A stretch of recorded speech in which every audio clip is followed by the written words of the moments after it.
할렐루야, 함께하는 교회 모든 성도들을 주님의 이름으로 사랑하고 축복합니다. 오늘 우리에게 주신 하나님의 말씀은 예레미야가 4장 11절부터 22절까지의 말씀입니다. 주님께서 진노하셔서 타오르는 분노를 퍼부으셨다. 시온에 불을 지르고 그 터를 사로잡았다. 예루살렘 성문으로 대적과 원수가 쳐들어갈 것이라고 세상의 어느 왕이 세상의 어느 민족이 믿었는가? 그러나 이런 일이 일어나고 말았으니 이것은 예언자들의 죄를 짓고 제사장들이 악한 일을 하여서 성 안에서 의로운 사람들이 살해되었기 때문이다. 지도자들이 맹인들처럼 거리를 헤매지만 피로 부정을 탄 몸이라서 아무도 그들의 옷자락을 만지지 않는다. 사람들이 그들을 보고 비켜라, 더럽다, 비켜라, 비켜 물러서라 하고 소리친다. 그들은 가버렸다. 그들은 떠돌이가 되어야 한다. 문 민족 가운데서 다시는 안주할 곳 찾지 못할 것이다 하고 말한다. 주님께서 진노하셔서 그들을 드시고 돌봐주지 않으신다. 침략자들은 제사장들을 대우하지도 않고 장로들을 대접하지도 않았다. 우리를 도와줄 사람을 우리가 눈이 빠지도록 기다렸으나 허사였다. 우리를 구하여 주지도 못할 나라를 우리는 헛되이 바라보고만 있었다. 가는 곳마다 침략자들이 우리를 엿보니 나다닐 수가 없었다. 우리의 끝이 가까이 왔고 우리의 날이 다하였다. 우리의 마지막이 이르렀다. 우리를 쫓는 자들은 하늘의 독수리보다 빨라 산속까지 우리를 쫓아오며 사막에 숨어서 우리를 노린다. 우리의 힘 곧 주님께서 기름 부어 세우신 이가 그들의 함정에 빠졌다. 그는 바로 문 민족 가운데서 우리가 그의 보호를 받으며 살 것이다 하고 우리가 말한 사람이 아니었던가. 우스 땅에 사는 딸 에도마 기뻐하며 즐거워할 테며 하려무나 이제 내게도 잔이 내릴 것이니 너도 별수 없이 취하여 벌거벗을 것이다. 도성 시온아 이제 내가 지은 죄의 형벌을 다 받았으니 주님께서 다시는 내가 사로잡혀 가지 않게 하실 것이다. 에돔의 도성아 주님께서 내 죄악을 멀으시며 내 죄를 밝혀내실 것이다. 아멘. 아멘입니다.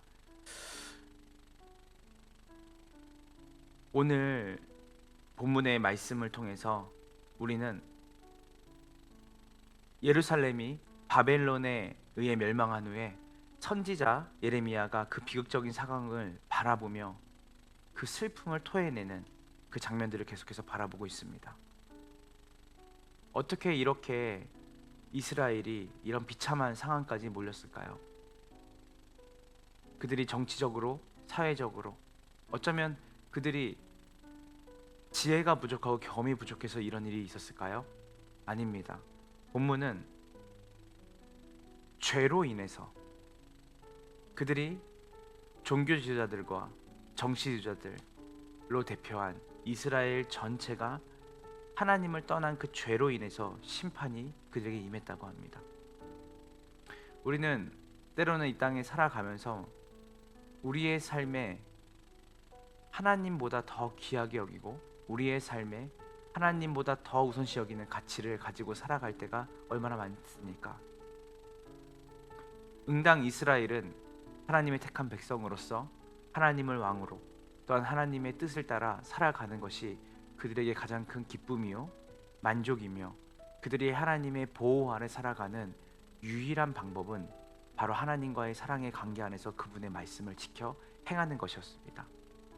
그러나 그들은 오랜 시간 하나님을 떠났고 하나님보다 우상을 숭배했으며 그들이 가지고 있는 여러 가지의 경험과 지혜와 지식을 의존하여서 주변에 그들이 보기에 힘이 세고 그들을 지켜주고 보호해줄 만한 나라들을 이방 나라들을 의지했죠. 하나님은 진노하십니다. 여러분 하나님은 사랑의 하나님이시지만 동시에 하나님은 공의의 하나님이십니다. 우리가 자식을 키우다 보면 아이가 불의한 일에 아이가 그 죄의 길에 서는 것을 어느 부모가 그것을 격려하고 그것을 품어주겠습니까? 아이를 죄의 길로 떠나게 하는 것이 그 악한 길을 떠나게 하는 것이 부모의 역할 아니겠습니까? 하나님의 분노와 진노는 공의로운 분노와 진노입니다. 하나님은 악의 길에 서 있고 하나님은 하나님을 떠나 불의한 길에 서 있는 하나님의 백성들을 방임하지 않으십니다. 그분은 우리의 부모이기도 하시고 그분은 우리의 왕이 되시기도 하시며 우리는 그분의 자녀이며 그분의 통치를 받는 백성이기 때문에 하나님의 심판은 단순한 이기적이며 악한 심판이 아니라 공의로운 심판이라는 것을 여러분이 아셔야 될 것입니다. 그 하나님의 심판의 결과는 어떻습니까? 철저한 파괴와 혼란으로 나타납니다. 14절 16절을 보면 이스라엘 백성들이 이 하나님의 심판 앞에 혼란스러운 모습을 생생하게 묘사합니다. 선지자들과 제사장들은 거리에서 헤매고 사람들이 그들을 피하여 가까이 하지 못한 모습은 영적 타락의 결과로 인한 사회적 붕괴를 상징합니다. 하나님의 백성들을 돌보고 영적으로 그들을 지도해야 할 위치에 있는 종교지자들이 오히려 죄악으로 인해 타락하고 백성 전체를 무너뜨렸다고 오늘 본문은 고발하는 것이죠. 하나님과의 관계에서 무너지니 사회적으로 도덕적으로 완전히 무너집니다. 백성들은 하나님의 얼굴을 더 이상 볼 수 없었고 종교지자들은 저주받은 자들의 대표가 되었습니다. 16절에서 하나님의 분노와 진노는 얼마나 강렬하게 그들에게 임했냐면 하나님께서 그들을 흩으시고 다시는 돌아보지 아니하신다라고까지 말합니다. 그것은 하나님이 그들의 어떤 실수로 지은 죄, 그들이 부지 중에 지은 죄 때문에 하나님이 진노하시는 게 아니라 그들이 오랜 시간 동안 하나님을 멸시하고 하나님보다 그들이 세상을 의지하며 하나님의 법을 떠나 세상의 법을 의지하고 그들의 가진 가치를 따라 살아가는 그들을 향한 하나님의 오랜 인내와 참음이 더 이상 참을 수 없는 지경까지 갔다라는 것을 말하고 그것은 엄하고 무거운 심판으로 그들에게 임하는 것이죠. 그래서 우리가 하나님의 이 진노와 심판을 보기보다 하나님의 그 오래 참음과 인내가 인계점까지 다다른, 즉 이스라엘의 그 깊은 죄악이 얼마나 크고 많았기에 하나님께서 이렇게 엄청난 공의의 심판하시는지를 하나님께 원인과 이유를 찾는 것이 아니라 바로 이스라엘 백성에게 그 원인과 이유를 우리가 찾는 지혜가 있어야 될 것입니다. 오늘 우리는 다양한 상황과 환경 속에서 인생을 살고 있을 겁니다. 오늘 우리의 삶 가운데 하나님께 먼저 우리가 왜 이 어려운 일과 이 고통스러운 일을 당하냐고 묻는 분들도 있을 것이에요. 그러나 하나님께 먼저 우리가 이 고통과 이 어려움과 이 힘듦을 하나님 탓으로 돌리는 신앙이 아니라 하나님께서 사랑으로 우리를 돌아오라고 우리를 징계하시고 우리가 그 징계의 수위가 엄중하지 않으면 깨닫지 못하고 돌아오지 못하기 때문에 하나님께서 때로는 우리가 감당하기 힘든 어려움과 힘듦을 통해서 다시 그 아버지의 품에 하나님의 품에 돌아오라고 하나님이 우리에게 공의로운 심판을 하실 수 있다는 것입니다. 그래서 우리는 끊임없이 우리의 삶 속에서 깊은 말씀에 대한 묵상을 통해 자기 성찰을 해야 되는 것이죠.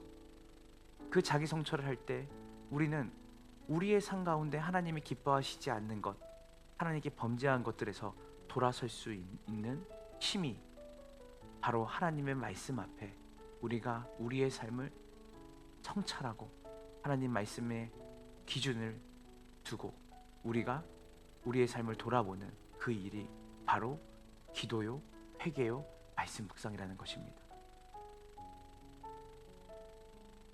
그들은 여전히 헛된 소망과 희망을 그들의 구원의 대상을 하나님이 아니라 다른 강한 나라와 다른 환경을 통해 찾고 있었습니다. 그것은 헛된 것입니다. 여러분, 오직 구원은 하나님께 있습니다. 성경 전체는 다양한 배경과 다양한 상황 속에서 쓰여졌지만 성경의 주제는 명확합니다. 오직 하나님만이 우리의 피난처가 되시고 구원자가 되십니다. 오늘 이들은 하나님의 심판을 받고 하나님의 심판을 통해 혼란스러움을 겪지만 여전히 그들은 헛된 구원의 대상을 찾습니다. 그러나 오늘 성경은 우리에게 말합니다. 우리의 유일한 구원자는 하나님이시고 하나님께서는 반드시 자신의 백성을 멸망과 심판의 자리에 두지 않으시고 회복시킬 거라는 약속을 하십니다.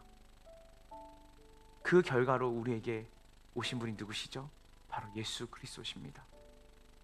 죄와 사망의 권세 아래서 죽을 수밖에 없는 우리의 삶, 더듬어서라도 하나님을 볼 수 없는 그런 죄악된 우리의 존재 가운데 예수님께서 약속대로 우리 가운데 오셔서 우리의 어둠의 날을 끝내시고 우리에게 참된 소망과 구원의 빛이 되셔서 우리 가운데 임하셨습니다.